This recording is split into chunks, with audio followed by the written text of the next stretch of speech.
Bonsoir madame, monsieur, bonsoir. 2015, la page est tournée, c'est le début d'une nouvelle année, période favorable pour dresser le bilan de l'année écoulée. Lumière sur la décentralisation de ce soir ne trahit pas cette tradition. Nous allons revisiter les clichés marquants des communes qui nous ont accueillis en 2015, de même que nous allons reparcourir les faits d'armes des acteurs majeurs de la décentralisation. Et parlant de décentralisation, à la faveur de la dernière session du Conseil national de la décentralisation qui s'est tenue en décembre, nous allons vous livrer dans quelques instants les bons et les mauvais points de ce processus. A tout de suite.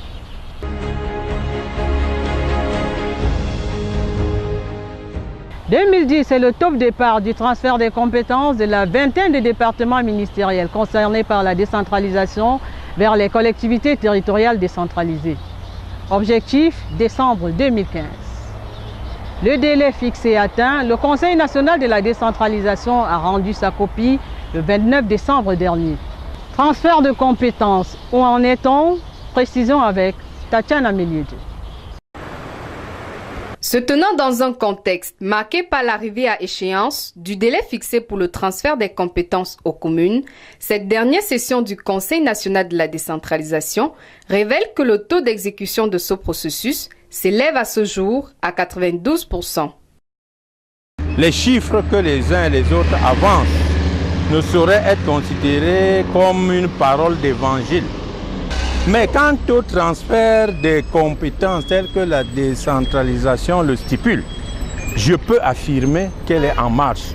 D'après ce que nous voyons dans notre collectivité, dans notre commune, le transfert n'est pas encore effectif. Je porte encore des réserves sur ce forme de transfert à 92%. Parmi les compétences transférées par les départements ministériels aux communes, on note par exemple la promotion des activités piscicoles et pastorales pour ce qui est du ministère de l'élevage, des pêches et des industries animales, la construction, l'équipement ou l'entretien des centres de santé intégrés et des centres médicaux d'arrondissement en ce qui concerne le ministère de la Santé. Avec le ministre de la Santé, on a donc décidé de mettre un centre de santé ici, un centre de santé communautaire. On a donc reçu un BIP, donc de pratiquement 50 millions au départ. Et les travaux ont été faits et compte tenu du fait que le site a été pas accidenté, il nous a encore donné un deuxième BIP de 25 millions de francs CFA. Je peux également citer le ministère de l'élevage qui vient d'accorder près de 110 millions à la commune d'Obala pour réhabiliter cet abattoir qui est une source importante de recettes pour la commune. Seulement, sur les 56 compétences prévues par la loi, 4 restent à transférer. Parmi elles, le cantonnage, l'une des compétences les plus faciles à en croire certaines sources du Conseil, mais qui reste non effectuée par le ministère des Travaux publics. Cependant, les magistrats municipaux et autres acteurs impliqués dans le processus de décentralisation félicitent les efforts fournis par le ministère des Travaux publics en matière de transfert des ressources. Le ministère des Travaux publics a véritablement innové dans le cadre de cette opération de transfert de compétences. Parce qu'il nous a accordé un appui de 27 millions qui nous permet de travailler en régie et d'obtenir des résultats comme celui que vous voyez derrière nous. Au niveau des travaux publics, cette année, le seul département ministériel a transféré, je crois, à l'ordre de 27 500 000 francs à chaque commune du département. En perspective, le ministre des Finances s'est engagé à ne plus se limiter aux simples distributions de cartons, mais à une dotation effective des ressources aux communes.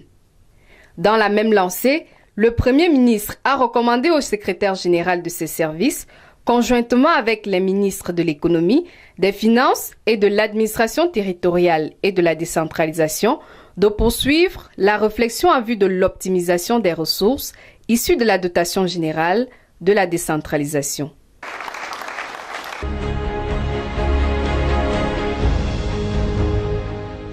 Bon, à savoir, la dotation générale à la décentralisation pour 2016 est de 10 milliards de francs CFA, autant qu'en 2015 et 2014. Après le bilan fait par le Conseil national de la décentralisation, écoutons à présent le regard croisé de 2 magistrats municipaux sur cette réforme de l'État.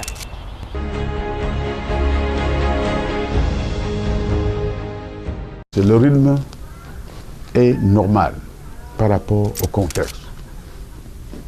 Quand on fait ce qu'on ne maîtrise pas bien, quand on fait ce qu'on n'a pas bien appris, on fait tout mal.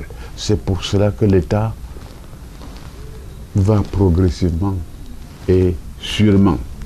Les crédits, les transferts sont en train d'être faits progressivement. Ce qui est mis en place, l'État voit d'abord la manière par laquelle c'est en train d'être exécuté, la manière par laquelle c'est en train d'être réalisé, avant de donner progressivement.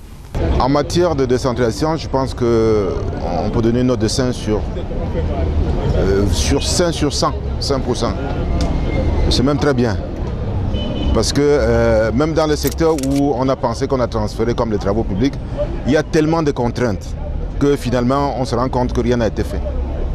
Il y a transfert au niveau des textes, mais dans la pratique, il n'y a presque pas de transfert. C'est-à-dire que les maires n'ont pas les moyens d'assumer leur politique locale. Et souvent, on reçoit des investissements qu'on n'a pas demandé et qui nous gênent parfois. Et comme les populations ont déjà vu, il nous est difficile de renvoyer. Donc nous avons un grand gêne par rapport aux décisions de l'administration centrale qui le font sans consulter souvent les maires. D'une part. D'autre part, ils transfèrent déjà avec des destinations bien figées. Il est impossible pour un maire de déplacer un projet pour qu'il soit plus convenant pour sa commune. Nous souhaitons qu'il y ait transfert de plus de moyens, surtout transfert de moyens et surtout transfert des compétences. Ensuite, un suivi de l'administration centrale par rapport au programme qu'on lui aura présenté, qu'il aura financé.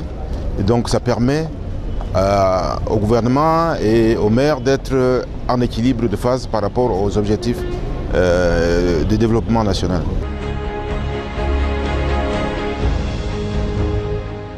Et vous, madame, monsieur, quelle est votre opinion sur la question en tant que bénéficiaire de cette réforme de l'État?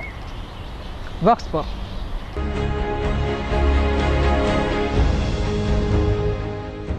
Sans être membre d'un exécutif communal quelconque, mais résidant dans la ville de Yaoundé, les travaux qui sont entrepris de part et d'autre aujourd'hui dans certaines localités, et au vu des plaques qu'on lit, on voit que l'exécutif communal y est impliqué. Je peux dire que la décentralisation a déjà pris vraiment du chemin. Je pense que vraiment le gouvernement devait aider les Camerounais à faire que l'affaire avance dans le bon sens et que le citoyen lambda qui est à l'arrière-pays puisse jouir de ça, parce que vraiment les Camerounais sont vraiment fatigués d'attendre ça. On est vraiment fatigué parce que vraiment si cette décentralisation était mise sur pied dans le bon sens, vraiment les Camerounais qui sont dans l'arrière-pays ne devaient plus venir sur Yaoundé. Ils ne devaient plus venir sur Yaoundé pour les dossiers de ceci, pour les dossiers de cela. Ça fait qu'il y a un embouteillage partout dans les bureaux, ça amène la corruption. Je pense que la décentralisation, c'est le transfert de pouvoir aux collectivités territoriales locales. Et pour moi, au Cameroun, la décentralisation est un mythe. On a l'impression que le gouvernement a mis cette histoire en œuvre pour juste endormir les Camerounais. Voyez-vous, prenons juste un cas, le cas de l'éducation. Vous vous rendez compte qu'un instituteur, par exemple, de l'enseignement primaire, qui se retrouve à Tukumbéré ou qui se retrouve, par exemple, à Maïdougouri, est obligé de passer, par exemple, au niveau du ministère de l'Éducation de base à Yaoundé pour résoudre ces problèmes d'avancement, ces problèmes de solde, ce qui fait en sorte que ça devient un coût très supplémentaire pour l'instituteur déjà contractuel qui ne gagne pas grand-chose déjà et qui se retrouve quitté de Maïdougouri à Yaoundé. Déjà, ça lui fait un transport à moyenne de 40 à 50 000. Vous voyez que pour un maudit salaire de 120 000, c'est vraiment déplorable pour le Cameroun. Donc nous demandons au président de la République qui venait d'évoquer son discours, qui n'a même pas mentionné cela, d'essayer d'avoir un peu un regard sur cette chose-là. pour essayer d'aider un peu ceux qui se trouvent dans l'arrière-pays. Les gens ne suivent pas ce qu'on appelle décentralisation, puisque j'ai vécu les deux systèmes, le système anglo-saxon qui était dans le Cameroun occidental à l'époque. Mais quand vous voyez ce qu'on va nous amener maintenant, c'est vraiment, je ne sais pas quoi te dire, ça ne correspond pas à ce qu'on appelle la vraie décentralisation qui pouvait nous amener, qui pouvait transformer ce pays avant 2035.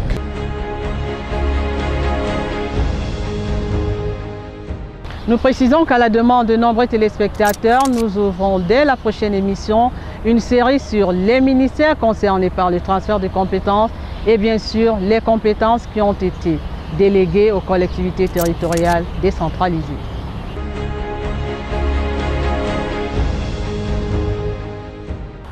Et si nous revisitions les communes qui nous ont accueillis en 2015, Mfou et ses primates, Obala à la coloration rose, Yaoundé 2 et ses 4 collines, Mbalmayo qui heureusement a perdu son côté cruel, et bien d'autres. Sons et belles couleurs des mairies camerounaises. Créée en 1952, la commune de Mfou est l'une des 8 municipalités de la Mefou et Afamba. La municipalité de Mfou, c'est aussi ses sites touristiques. Le parc zoologique de la Mefou, avec ses grands primates qui laissent bien des touristes sans voix.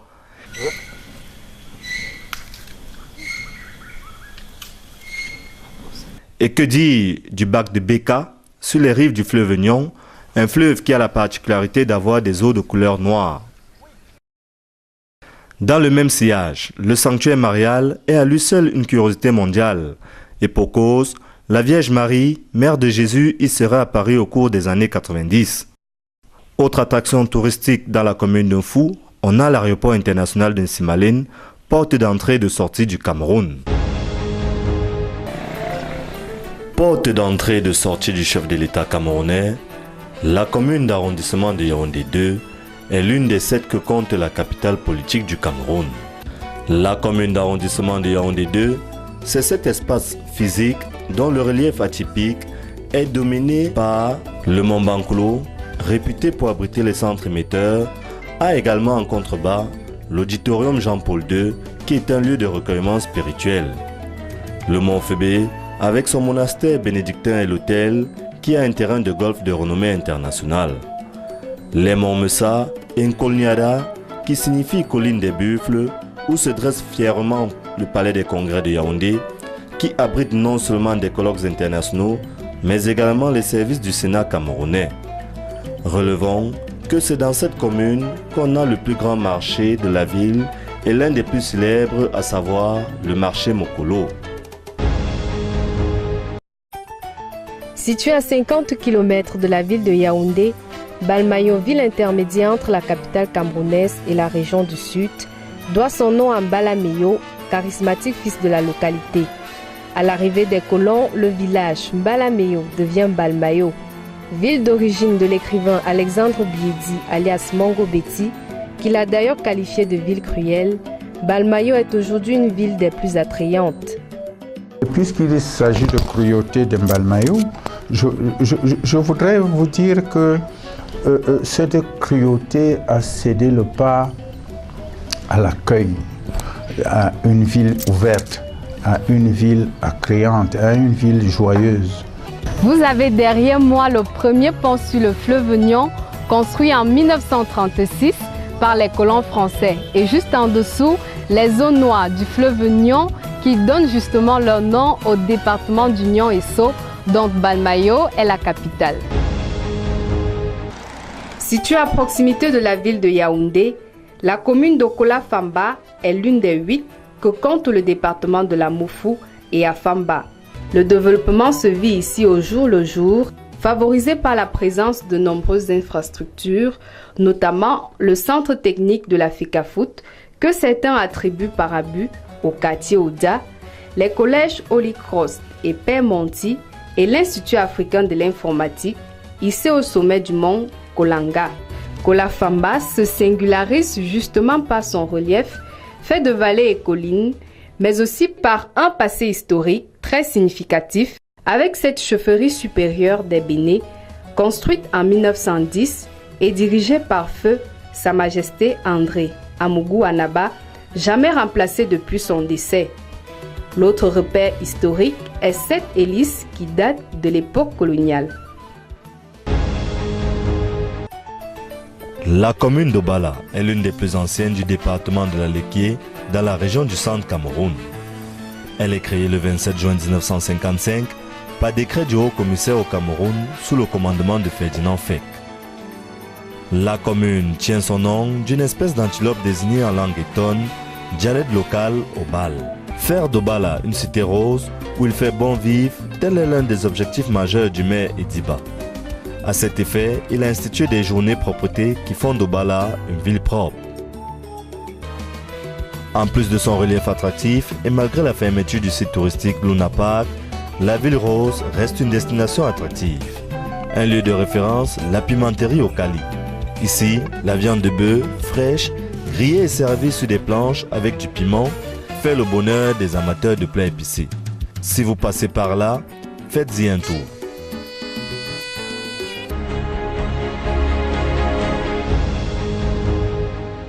À présent, intéressons-nous à quelques acteurs clés qui accompagnent la mise en œuvre de la décentralisation au Cameroun. Commençons par le Programme national de développement participatif, un organe mis sur pied par le gouvernement camerounais pour accompagner les mairies camerounaises dans l'appropriation de la décentralisation.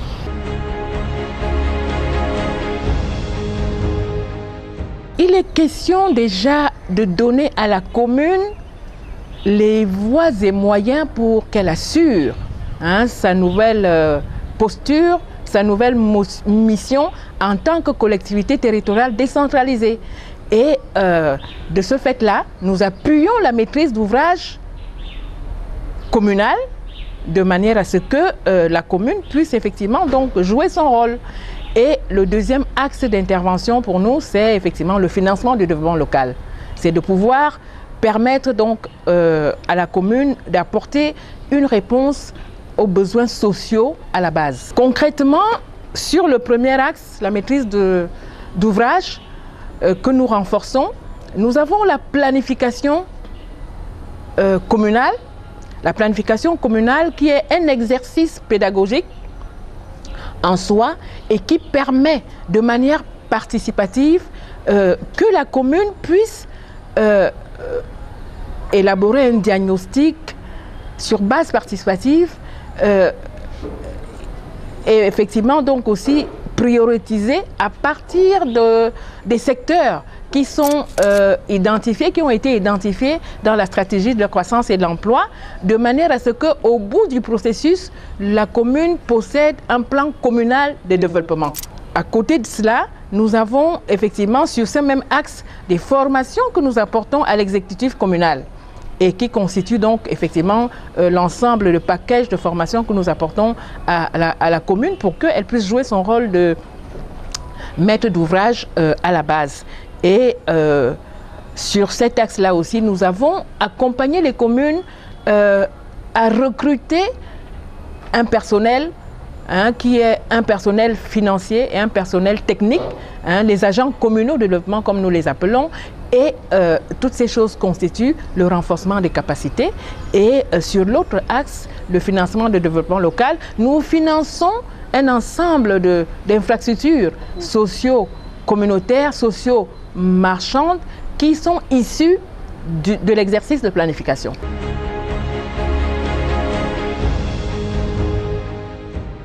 Le deuxième acteur qui nous intéresse est le programme d'appui à la décentralisation et au développement local de la coopération allemande. C'est un organisme d'implémentation de la politique ou de la coopération entre le Cameroun et l'Allemagne sur la mise en œuvre de la décentralisation dans notre pays.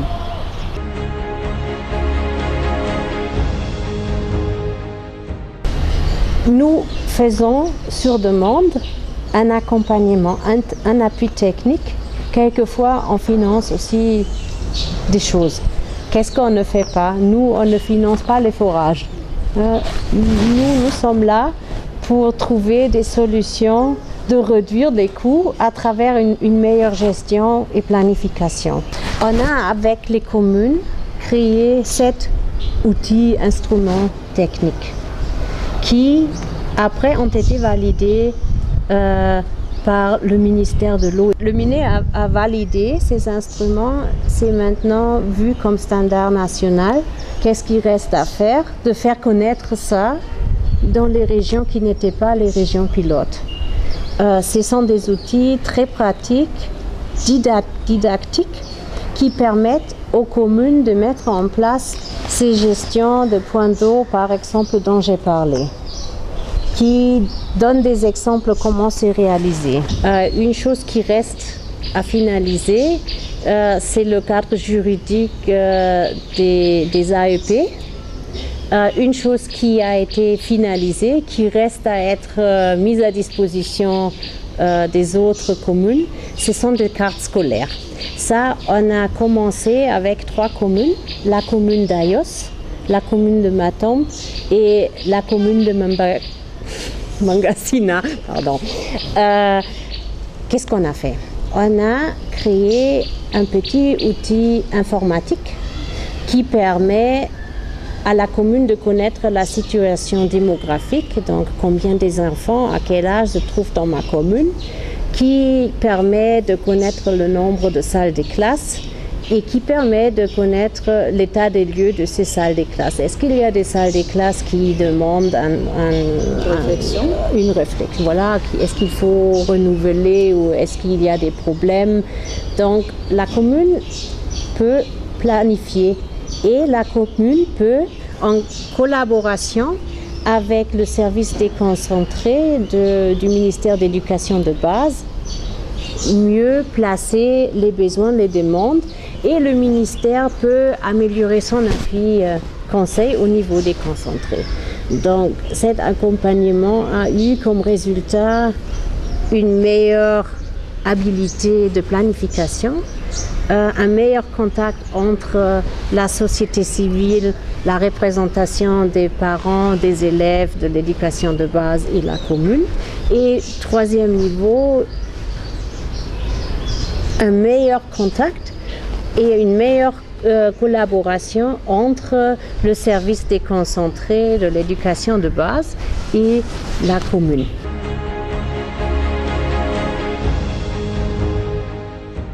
Intéressons-nous à présent aux communes et villes unies du Cameroun, instance fêtière qui regroupe les 360 communes et 14 communautés urbaines que compte le pays. Nous nous intéressons à cette association à travers ces 2 instruments majeurs que sont le Programme national de formation au métier de la ville et le Centre des ressources.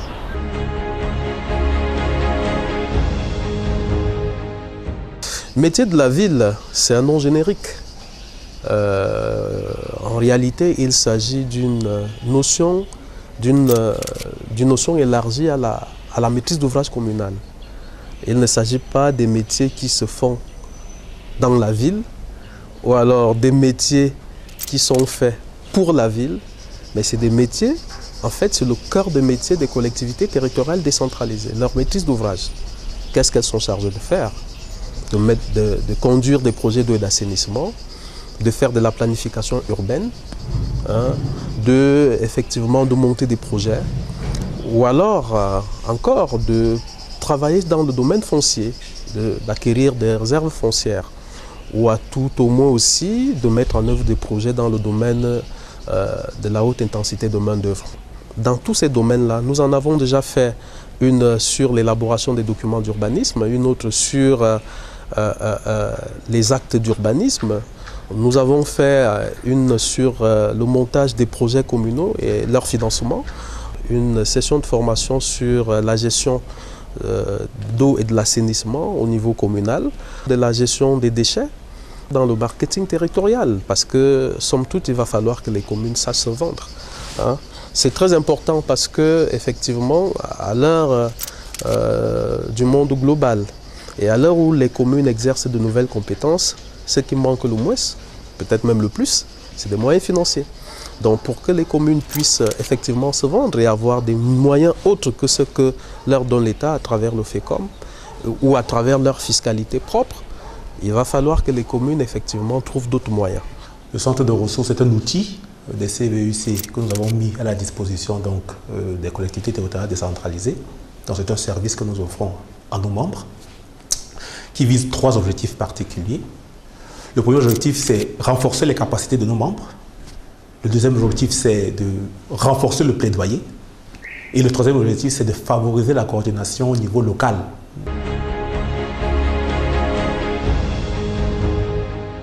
Place à présent au FECOM avec le témoignage de quelques magistrats municipaux.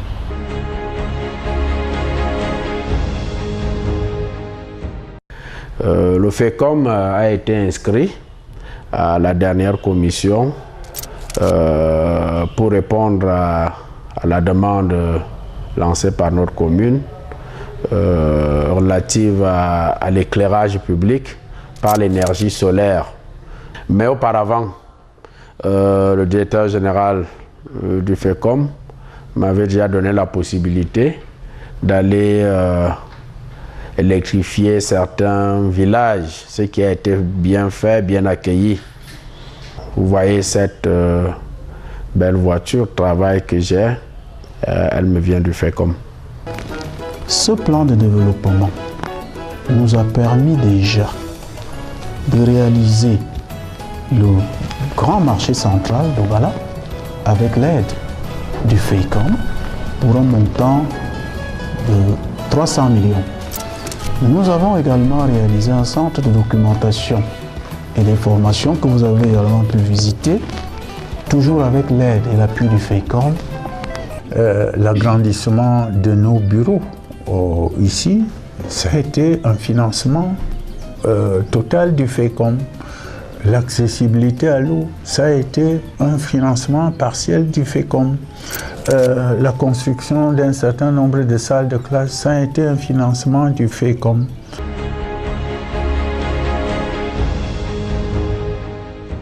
Flashback 2015, stop et fin. Nous espérons que notre balade dans les communes et institutions qui nous ont accueillis tout au long de l'année 2015 vous aura plu et même édifié. Madame, Messieurs, c'est ici que s'achève cette première émission 2016 de Lumière sur la décentralisation. Merci de nous avoir écoutés et surtout au nom de toute l'équipe, nous vous souhaitons nos meilleurs vœux pour l'année qui commence. Bonsoir.